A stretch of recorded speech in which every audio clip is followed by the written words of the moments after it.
Hello, and welcome back to the Use and Abuse of Laura Endicott. This is chapter the 8th, Forest, a Forest. Scene 1. I found Olivia in a large open room on the top floor of the house. It was mid-afternoon, and the month was drawing to a rapid close. There was just the hint of spring in the air, and there had been songbirds flittering through the yet vacant tree branches. The younger scion of Arlemont was practicing her calisthenics, but also lifting dumbbells. The first I had experienced at Hilliard's, taught in a paramilitary manner, as many things were so taught at such places. But the second was odd enough in my observation that I could not think of any other time I had seen a girl at such work. She was clad in what used to be called trunk hose, and to which vestment now the novel but concise term tights has recently been applied, and some skimpy chemise which made no attempt to cover over her hips. No doubt she had been perspiring, but her visage bore a look of contentment, which I also knew to be rare for her. I paused for a moment not only to admire her lithe, sinewy figure, but also her sure gall, though of course there was no one else about, and this was, after all, her own family home. "Would you like to join me?" was her amicable invitation. I could not but smile a little to this. "It is certainly a healthy occupation, but for someone your age I would not have thought it necessary. Well, that is, the dumbbells. Strength of frame is essential for the other exercise to bear its fullest fruit. Besides, there is no resident male of the family now remaining." I decided against querying this ellipsis, whatever it may have implied. "Do you have a moment, Olivia? May I ask you to accompany me to your chambers?" To this she gave me a skeptical look, but as I had, of course, never even given a hint that I should think to discipline her, for instance, she could not begrudge such a request, though it was unexpected, and, as yet, also unexplained. She placed her set of dumbbells on a rattan mat, and ceded to my request. I followed along after her, noting her perfectly sculpted back, posterior, and legs. Then I had to suppress a gasp, recalling how lacerated each of these must have been after my predecessor's savagery. This had occurred now 8 months ago, by my reckoning, and all such physical marks would have long since vanished, but not those mental, no. And add to that the memory of being flung into a pitch-black cubbyhole in the depths of the house's cellar for however many hours, knowing that upon release such a threat remained. I shivered now, even in the tepid air of the corridor. I must treat this girl with the utmost gentleness, in spite of her own demeanor and temper. "What do you require of me?" she asked simply, turning and facing me once we had both attained the inner foyer to her rooms. "Oh, Olivia, I am in no place to make demands upon you in any way, and I shouldn't in any case, beyond those strictly academic. And now, with my former students my new employers, I dare not make these more than suggestions." "You have effected the transition of authority with some delicacy." I nodded my thanks to this unexpected retort, though it was spoken softly and without any sense of judgment. Her eyes wandered, however, and I made haste to come to the point. "When I encountered you beneath the ridge some weeks ago now, you carried not only a heavy stick in your hand, but also had some object in your coat pocket. May I ask what that object was?" "I cannot think why it is any of your business." "Olivia, may I say quite clearly, and before I say anything else, I am here to help you, nothing more, but nothing less. I am at a loss as to why I should be in need of your help." Well, may I begin by reiterating my query, then?" To this she stared at me, her eyes narrowing, but her response was utterly unexpected and spoken in even tones. "Would you dismount that small painting on that wall and place it on the divan beneath?" I blinked at this, but did as I was bid. It was a landscape of uncertain registry and unsigned, front or back. "Now, if you would move away from that wall, if you please." I did so, pulling myself round and standing off to one side. Then, in a single deft motion, Olivia had reached into a satchel which lay beside her feet, flung up her arm, levelled, and pulled off on a small revolver. The noise of its discharge filled the room, but not intolerably so, and the bullet whizzed through the air faster than I could possibly follow it, slamming into the very space the painting had occupied. The hole it made in the hardwood wall was precise, but certainly noticeable. "Now then, you can replace my painting, if you don't mind." My mouth had fallen agape for a moment, but I shut it up with a snap and picked up the watercolor and hung it back up on its hook. The hole was, of course, very effectively covered over by this procedure, as if it had never been there. Oh, you have your answer." Good Lord, she had been carrying a weapon. As per my earlier and clandestine investigations into Olivia's wardrobe and its capabilities, a much shorter barrel was appended to this firearm. "May I then ask why you were abroad armed in such a manner?" I did ask this question, but I already knew the answer there too. I dropped my chin a little, however, to let her know that I was not being entirely rhetorical. I take pleasure in nature, but a girl must be comfortable within its anonymous embrace, was what she said. Good enough, and by far. But this was, of course, not the deeper reason why a young woman, not quite 14 years of age, should not only have to wait and stick around with her, but have a revolver to boot sitting in her inner coat pocket. It was transparently clear that this weapon made for a perfect fit in said pocket, whereas, to my earlier chagrin, her father's dueling pistol manifestly did not. I tried not to sigh aloud. I was getting nowhere, though now I knew the truth of one minor mystery. Does your sister also have such a facility with firearms? Olivia was clearly an expert, and that meant she had been practicing either with Hargreaves or her father, and for some time. To my knowledge, she has never even handled one in her life. Another dead end, then. But then again, how much facility would one have to have? I do not know how to tell you this, Olivia, but I am beset with concern for the both of you. The police have not yet been able to rule out deliberate murder in the case of your father, for instance. Add to that the fact that there were, to my knowledge at the time, yet a number of corpses either burned or simply strewn around the property as if they had been discarded baggage. What of it? The both of us slept through the entire affair. As for Mudge, he is a plotter, is he not? The very idea that some unknown person should be lurking in the bath, whilst you and Hargreaves were but a few feet away examining my father's remains. It does seem ludicrous on the face of it. Olivia's face told me all I needed to know about the esteem in which she held the official forces. And so your concerns are noted. I appreciate your compassion, Laura, and have done so from the moment we met. But my sister is now the owner of this estate, and my sole concern is to aid her in that enterprise, no matter what the nature of her needs may be or become. There could not be a plainer statement. That and her hair trigger. I now wondered just how far I should go in revealing what I knew to be the case, especially as I had already bemoaned the lack of finality to any of it. A sudden flash, and I took a different tack. Were you aware that there is a secret passage running between the library on the ground floor and the grand study on the third? Now Olivia's eyes widened and lit up with both surprise and curiosity. I was ever so glad I was keeping every twitch of her under the closest of scrutiny, as it helped immensely knowing that not only was she no accomplished actress, but that her whole personality had revolved around not needing to perform in any such manner. Olivia was a person of deeds, not words, and though in principle I applauded such a character, it still mattered just what kinds of deeds. In this case, it was quite clear that she had no knowledge of such a thing, and this was a very convenient fact to docket. That is most interesting. Did Hargreaves apprise you of this arcane fact? Yes, it was he. During the second visit of the police, in fact, the four of us traversed this passage and found ourselves up in the study. Well, no doubt this is of antiquarian intrigue, but I fail to see its present relevance. I do thank you for sharing it with me, however, as I felt I knew every corner of this pile, its every nook and cranny, and indeed its every nocturnal shadow as well. This last gave me a bit of a turn, more by the way in which she had intoned it. She had dropped her voice and lowered its dynamic, but also seemed to be content, even happy, that she in fact had such a knowledge, however one might approximate its actual value. Well, I take it that your sister is as well most likely in ignorance of its presence. Most likely. I have never heard her mention it. I would have hoped at least that she would have, just in the spirit of sibling adventure, don't you know. Now this was uttered disingenuously, almost with a contempt. I had to pause to collect my wits, given its resonance.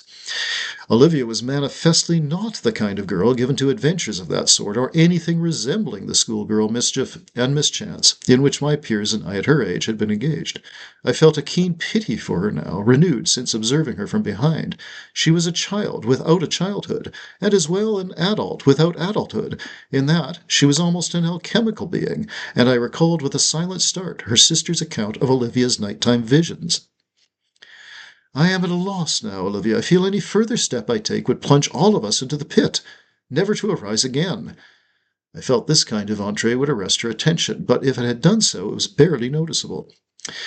It is unlike you, I dare say, to speak in riddles. The one thing I admire about you the most, Laura, is that you do not gainsay your words. This is, at base, an excellent quality. Now, if you could improve the odds associated with you actually speaking of anything of profundity and wisdom, then all the better.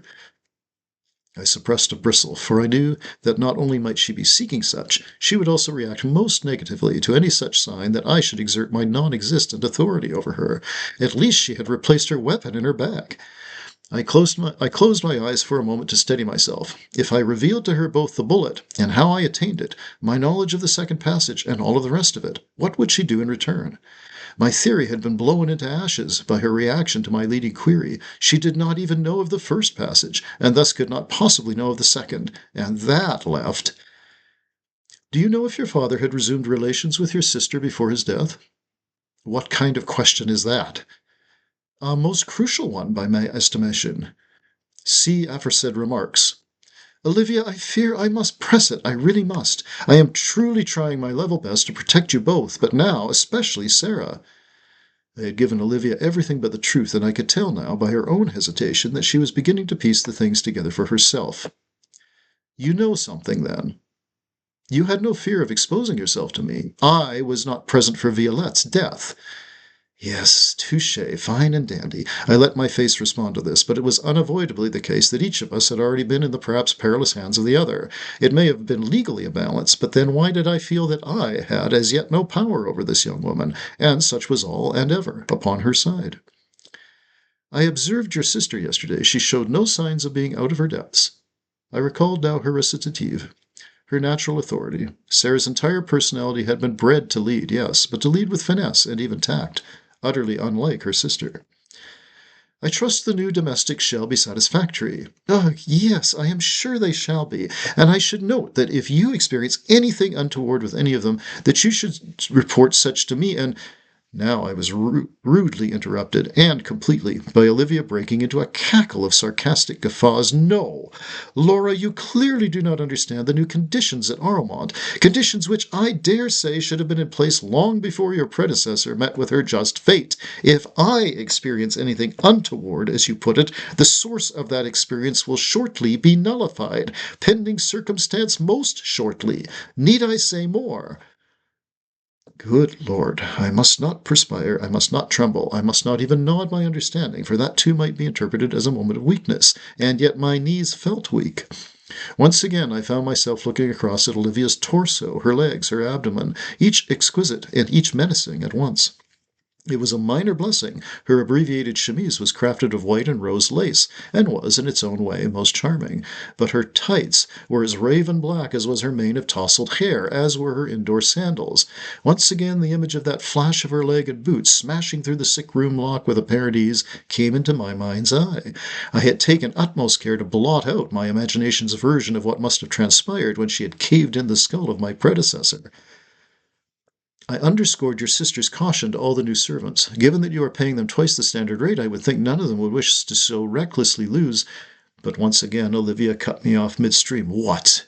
Their state of employ? Oh, goodness me, Laura Endicott, goodness me, no. They might not desire to lose such a plum position. Surely the best to which someone of that class could ever hope to aspire. But that is not what is at stake now, and not here. My sister and I shall be respected. That is far more important than us being served. Have we not lived in subsistence for some weeks now without any such staff? No, it is disrespect which shall not be tolerated, as if I myself am a demanding person, and certainly not my beloved sister. This much was astonishingly true enough.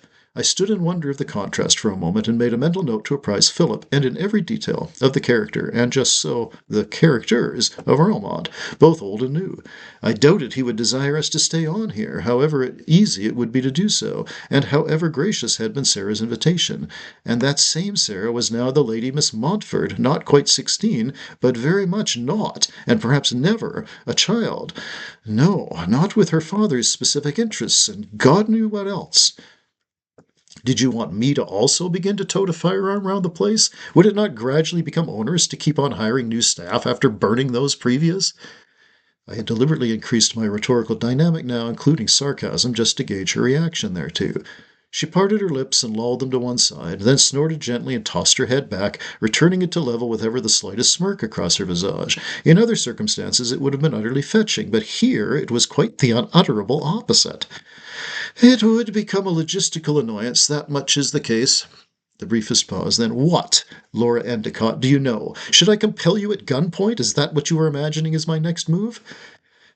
Now my legs gave way enough that I had to seat myself. I straightened my back, however, and looked her full in the face. She would not reach for her weapon. No, it would be much worse than that.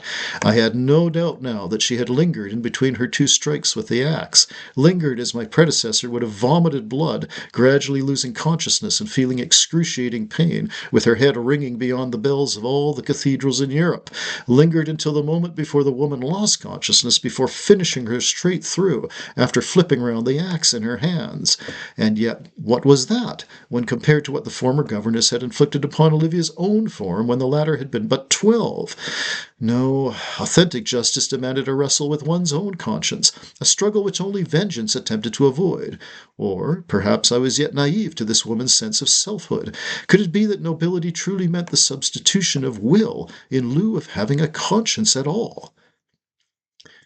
"I know your sister was with your father the night that he died." Now I had her complete attention. Had her sister already told her of the truth of it, and all of it? If so, Olivia would know one more order of magnitude about the entire affair than did I, even after all of my sleuthing, happenstance, and reason alike. And I had by now enough experience with this woman, I hesitated even to refer to her as a girl by this point, to almost expect her to be one step ahead of me, and in almost all things.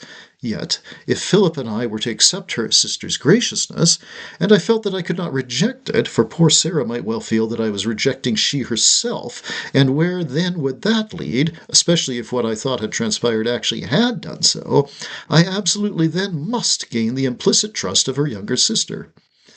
How is that possible? I gave Olivia a perplexed look. She now closed her eyes, which I could not take as anything but a most ominous sign. I mean, how is it possible that you know such a thing? Because there could have been no one else who knows what she herself knows. That is circular. It is truth by definition. What did they teach you at that much-vaunted campus down the Serpentine Road that touches my family estate? Let me ask you this. If Sarah hadn't told you of her affairs herself, would you then have any manner of knowing of them? I should strike you dead for even uttering my sister's name. Olivia murmured this almost to herself. Then she raised her face and her voice. No, I would not. Does that prove that she was there? For all we know, a friend of my father's may have visited him. This was not a moment to let go the reins. Olivia's chariot was far sleeker than mine, and the power of her horses far greater. But I had none the less lived as much or more than had she, and now was the moment to seek her comprehension thereof. I lost my parents when I was precisely your age. I was alone in the world, abruptly, disconsolately, tragically. They told me that God moved in ways only that such same God can understand. Was that an answer to a girl who'd never been apart from her mother and father, who'd never witnessed the whipping of another child, who'd never cried herself to sleep night after night but stuffed her mouth with her pillow in order not to wake her dorm mate, whose own tears had been shed for the merciless cruelty of an accursed system of education? Now I know if I had your parents, or any remotely like them, I would have wished them dead, but just as your parents' presence was for you the source of your misery, so my misery was sourced in the very absence of them, the very opposite. I had to summon much of the skill that had won for me accolades at both Hilliard's and Cambridge, but over against those crowded halls of peers and teachers, this one young woman was, without a doubt, my most challenging audience yet. And yet. You are one of us, Laura Endicott, an older one, a kinder one, even a more literate one, and perhaps because of these you have lost your fear, but you will never lose your anger, girl warrior. Of that I will be sure. I found my body slumping in the chair. I was so relieved. Somehow, without directly accusing her sister of either murder or even being a witness to suicide, I had managed to convince Olivia that I intended no harm, that I was not a threat. And in truth I was not. For even if Sarah had murdered her father, how was I in a position to judge her, or any like her, all like she herself? Thank you for listening.